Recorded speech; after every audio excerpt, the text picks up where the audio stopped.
pertanyaannya apakah menarik DGNS ini bisa nggak menjadi kalau kita lihat perkembangan kedepannya akan sangat luar biasa nggak? Ternyata DGNS ini sudah masuk ke blockchain ya kalau kita perhatikan untuk industri lab-nya. Nah ini yang menarik untuk kita perhatikan ke depan. Ya, mungkin itu aja Ci dari saya. Oke. Nah, ini yang aliran trader mungkin agak bingung ngedengernya ya. Nah, ini kita lihat berbagai dari sudut pandang ya. Kan kita jadi bisa lihat nih kalau investor lihatnya gimana, position gimana, katalis dari yang momentum gimana, yang teknikal gimana. Nah, ini disesuaikan karena buat mereka mungkin bisa jadi profit puluhan persen bahkan ratusan persen, tapi nggak semua yang ikut mereka bisa menghasilkan profit yang sama seperti mereka ya. Jadi saham yang sama mungkin ini bisa untung, yang di yang lain mungkin bisa rugi karena yang pegangnya nggak kuat gitu, nggak sesuai karakternya. Jadi disesuaikan dengan gaya masing-masing dan ini bukan disclaimer on ya, bukan stop pick atau anjuran membeli dan menjual. Nah ini saya satu lagi minta pendapat ya. Tentang mungkin Bukalapak yang langsung ditutup nih ya. Ada nggak sih target pribadi Bukalapak gitu buat masing-masing dari narasumber ini? View-nya tentang Bukalapak gimana sih gitu? Ya dari sisi Rita. Bukalapak aku target saya pribadi sama seperti target riset yang kemarin baru keluar kisaran sekitar 1.600. Itu mungkin karena secara fundamental valuasinya segitu, aku juga setuju sih. Minimal segitu, minimal. Tapi setelah nanti achieve target, biasa akan adjust lagi. Oke, kayak Arto ya, dinaikin terus. Kita nggak tahu ya. Karena kalau digital emang begitu. Kan digital nggak lihat untung rugi mungkin. Dan nggak terbatas, dia bisa collab misalnya. Kalau digital tuh enak begitu. Nanti misalnya connect ke, kayak contoh Arto, connect ke Gojek, nanti bisa connect kemana. Nah, kalau misalnya kayak ini juga Bukalapak, seperti tadi aku baca dari salah satu riset bahwa itu berpotensi banget. Salah satu pemegang sahamnya, induknya itu, si MTech itu, akan akuisisi bank digital itu sampai diakuisisi. Kebayang dong nanti jadi makin gede potensi ekosistemnya makin gede ya. Iya, jadi kalau digital emang gitu, jadi bisa ke sana, bisa ke sini, nanti collab sama siapa. Nah itu yang bikin menarik sih, makanya target itu bisa dinaikin terus. Sementara karena kita masih pandemi juga, jadi ya kayak inilah potensi growth-nya masih gede. Oke, ya mungkin metode valuasinya berbeda sama yang old economy kali ya ngitungnya. Nah kita yang bilang itu kemahalan atau apa mungkin karena kita nggak ngerti ngitungnya, yang bisa lihat ngitungnya mungkin itu nggak mahal ya, dan makanya itu harga masih bisa naik ya. Ya, Pak Hendro gimana Pak? Kalau saya sih konsisten ya. Kalau nggak ada gambarnya saya nggak beli. Jadi dari awal saya masuk ke belum ada ya Pak ya? Market, iya. Baru satu titik.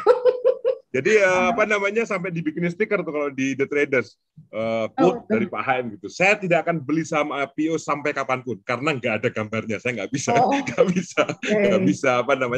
memprediksi, nggak bisa apa. Jadi saya mendingan nggak ikut dan saya nggak akan pernah FOMO. Ya itu rezeki teman-teman yang ngambil lah ya.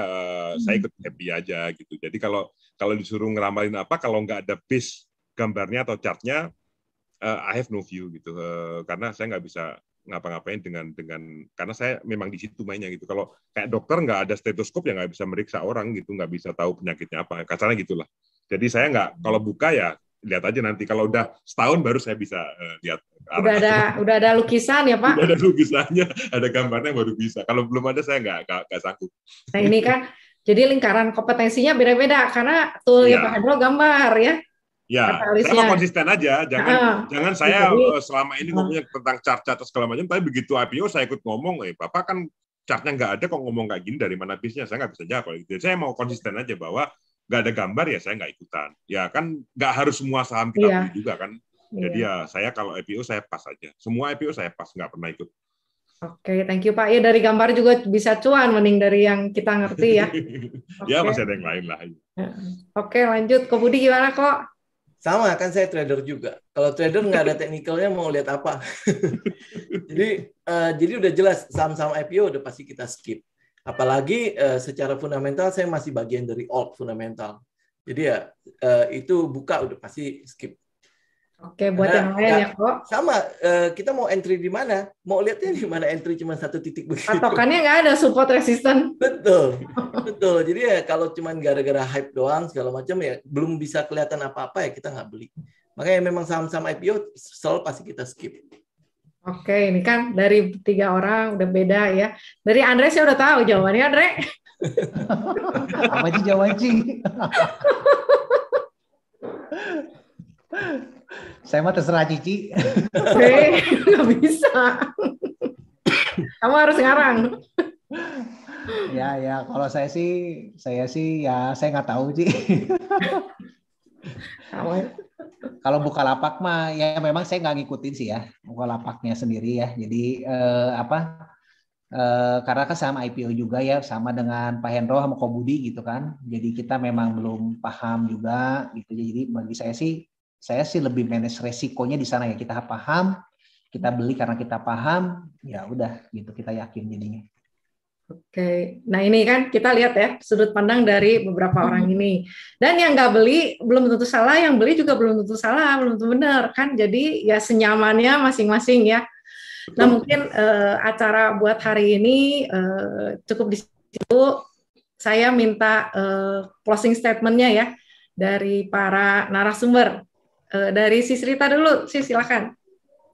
Ya, buat teman-teman, kita sebagai investor retail harus rajin-rajin ikut edukasi yang istilahnya track record-nya udah proven, kayak tempatnya Pak Hendro, dengan sistem teknikal yang dia sangat konsisten, dengan tempatnya Pak Budi juga, dan Ko Andre yang fundamentalis, dan Sis Vivi kan juga sering edukasi. Itu kita harus sering-sering ikut ya, karena kita jadi bisa membuka wawasan kita. Jadi kita beli saham bukan karena ikut orang, tapi karena kita tahu, oh ini ada story-nya atau ada risetnya atau ada supported technical reason-nya. Jadi kita beli dan kita nyaman. Kalau ada kocokan misalnya dia turun, ya udah nggak apa-apa, technical aku masih aman kok, belum nyentuh support misalnya. Iya belum patah trennya juga dan story-nya masih sesuai. Contoh seperti kemarin multipolar grupnya itu sempat turun banyak dan banyak orang tuh yang sampai udah kayak takut, udah desperate. Tapi saya bilang ceritanya nggak ada yang berubah. Kalau cerita nggak ada yang berubah dan apa yang dikemukakan oleh emiten itu semua berjalan sesuai apa yang diomongin, investasi yang berjalan seperti pada umumnya, kita nggak usah takut. Nanti juga akan balik lagi. Itu biasa turun karena ada seller. Nah, pentingnya kita untuk know what we buy, karena kita ngikut edukasi, entah itu fundamental atau technical, ya bebas ya. Mending kita tahu, oh ya kita ngerti deh bahwa kita beli saham ini karena alasan ini. Ya udah, kita udah nggak takut deh kalau kayak gitu. Makanya penting banget sih buat teman-teman untuk selalu rajin, karena itu dana kalian, itu investasi kalian harus dijaga dengan baik. Dan jangan lupa level stop loss-nya memang kalau berjaga juga, karena begitu dananya tergerus tengah, biasanya tuh mentalnya tuh kayak udah ngedrop gitu loh. Karena temen aku ada yang kemarin main itu juga grup kemarin turunnya, habis itu aku suruh stop loss dulu, dia nggak mau, akhirnya sampai bawah baru.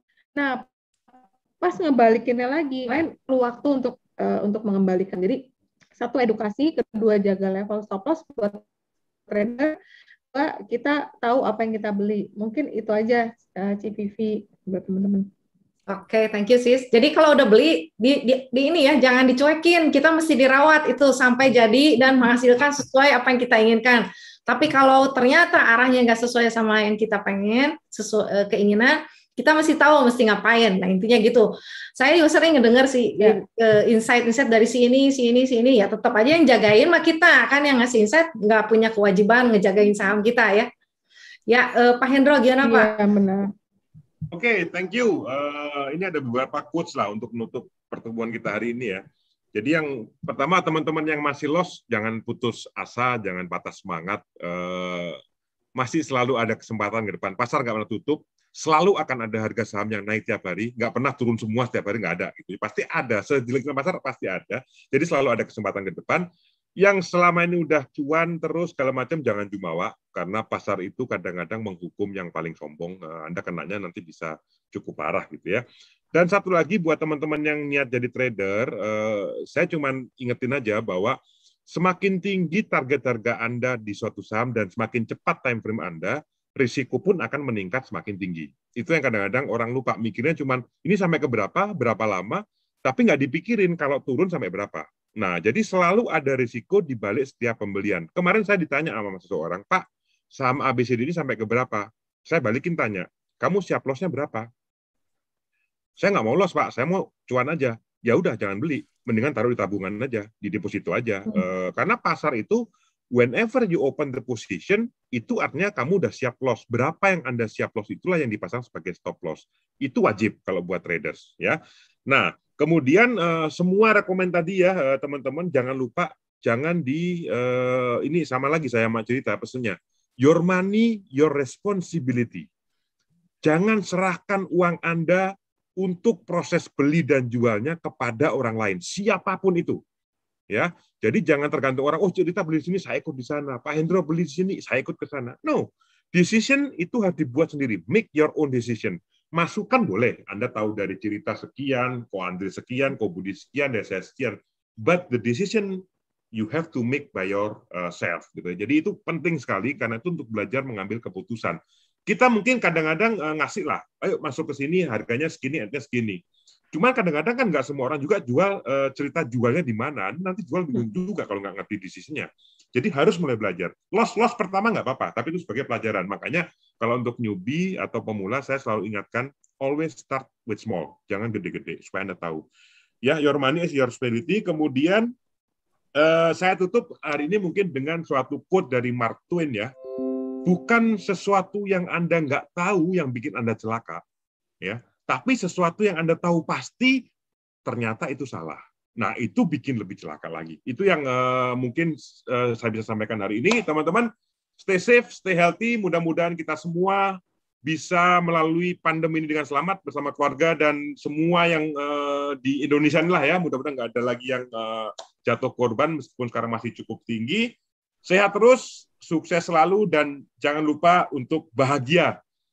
Ya, salam cuan jedok. Wassalamualaikum warahmatullahi wabarakatuh. Terima kasih, Ji. Iya, makasih Pak Hendro. Selanjutnya, Ko Budi kok, silakan kok. Ya, kalau saya sebenarnya cerita Pak Hendro sudah bicara semua ya. Sebagai trader, yang paling penting adalah bagaimana teman-teman menjaga modalnya. Ya, bagaimana teman-teman menjaga risikonya. Itu yang paling penting kan, karena itu yang akan menghabiskan uang kita. Ingat loh ya, downsize itu yang kita jaga, bukan upsize-nya. Jangan kebalik. Yang selama ini kan yang kita jaga itu upsize-nya, downsize-nya itu malah akhirnya teman-teman tahan. Jadi risk management itu penting. Mungkin teman-teman tahu, saya yakin banget di antara teman-teman yang hadir di sini pasti sudah mengenal yang namanya technical. Pasti sudah tahu di mana yang namanya support, bagaimana menggambarnya segala macam. Tetapi ada hal yang namanya risk management dan ada hal satunya lagi adalah namanya psikologi. Teman bisa lihat lah ya, masuk mungkin you got the best price. Saya masuk di 100, sekarang udah di sekitar 500, 600. Coba bayangkan ya, begitu tamak, begitu greedy muncul, ini masih akan jadi berapa? Tanpa trailing stop, tanpa risk management lagi. Lihat ya, berapa kali di dalam trading teman-teman, akhirnya cuan yang segitu besar, balik ke nol, bisa jadi ke minus. Nah, pertanyaannya kenapa? Pasti teman-teman sudah punya catatan dan sudah punya pengalaman itu. Makanya saya mau tekankan adalah lengkapi trading teman-teman dengan risk management. Jangan terbuai dengan kemanjaan yang diberikan oleh bursa. Sekarang ARB cuma 7% ya. Oh oke, nggak apa-apa lah turun 7%, ini kan udah arah 25%, turun 7%, dia turun 3 kali, 4 kali baru minus ya kan. Jangan sampai terbuai di situ karena pasar sebenarnya itu bukan begitu. Pasar sebenarnya adalah pada arah dan ARB itu posisinya sama. Kalau teman-teman tidak menjaga yang namanya downsize, teman-teman pasti akan kewalahan. Ini dengan arah yang 7% aja masih banyak loh yang nyangkut puluhan persen. Bayang ya. Jadi mungkin yang bisa saya pesan sekali lagi adalah coba tekankan dalam trading teman-teman adalah bagaimana memprotect the downsize. Upsize-nya itu akan ikut.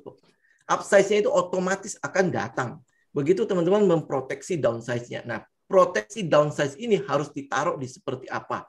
pelajari itu ya dan lengkapi trade teman-teman dengan senjata ini. Dan percaya deh, profit konsisten pasti akan nongol di Porto teman-teman. Ya, itu aja Ci. Thank you Ci. Thank you Kak semua. Budi. Terakhir dari Andre, silakan Andre. Sebelumnya saya juga thank you banyak nih ke Cirita. Berkat Cirita saya juga banyak news Ci, tiap hari. Ini luar biasa, banyak informasi. Ya, ke Pak Hendro juga nih Pak, justru dari psikologi ini penting banget. Thank you banyak Pak Hendro, dan Kobudi juga nih, psikologi juga nih luar biasa. Saya belajar banyak dari Pak Kobudi ya. Jadi yang saya ambil nih dari Susu, saya belajar banyak. Selama ini juga berkat beliau juga nih, teman-teman di sini juga kita saling membantu membangun apa ya, yang penting tuh bukan masalah cuannya dulu, tapi fondasi ya, yang saya pahami ya, pengalaman.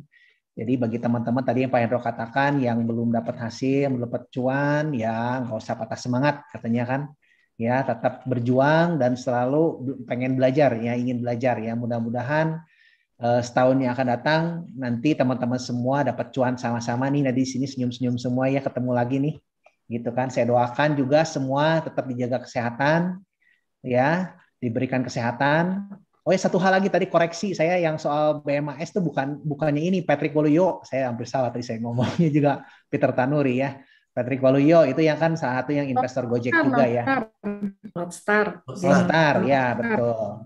Investor di Gojek juga kan, supaya teman-teman yang tahu ini koreksi takutnya kan salah ya informasi nanti.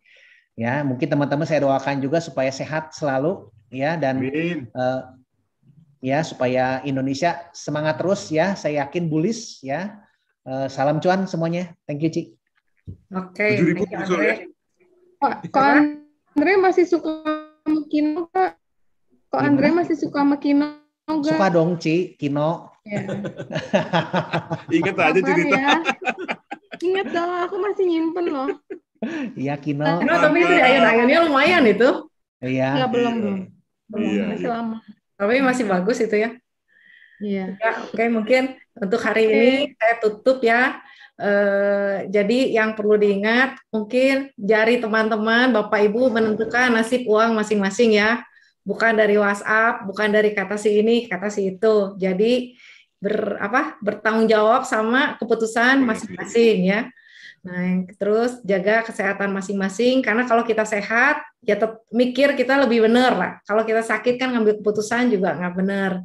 Nah, terus saya juga ucapkan terima kasih pada peserta hari ini.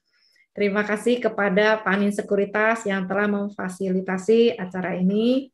Terima kasih kepada Sisrita dengan grupnya IDX Trading Community, dan ada grup CLC ya, Sisrita ya. Ya, maaf, Pak. Ya, ada YouTube channelnya juga di situ ya, Indonesia Investor Education, yang setiap minggu biasa kita suka lihat juga. Nah ini terima kasih pada Sisrita yang juga tiap hari kirim berita nih, saya juga baca terus. Lalu terima kasih pada Pak Hendro dengan grupnya The Traders ya, juga di Instagram juga ada The Traders, YouTube channelnya juga The Traders ya Pak Hendro. Ya. Ya, saya juga baca banyak di situ, belajar untuk trader-trader di situ ya, kalau yang mau belajar trading.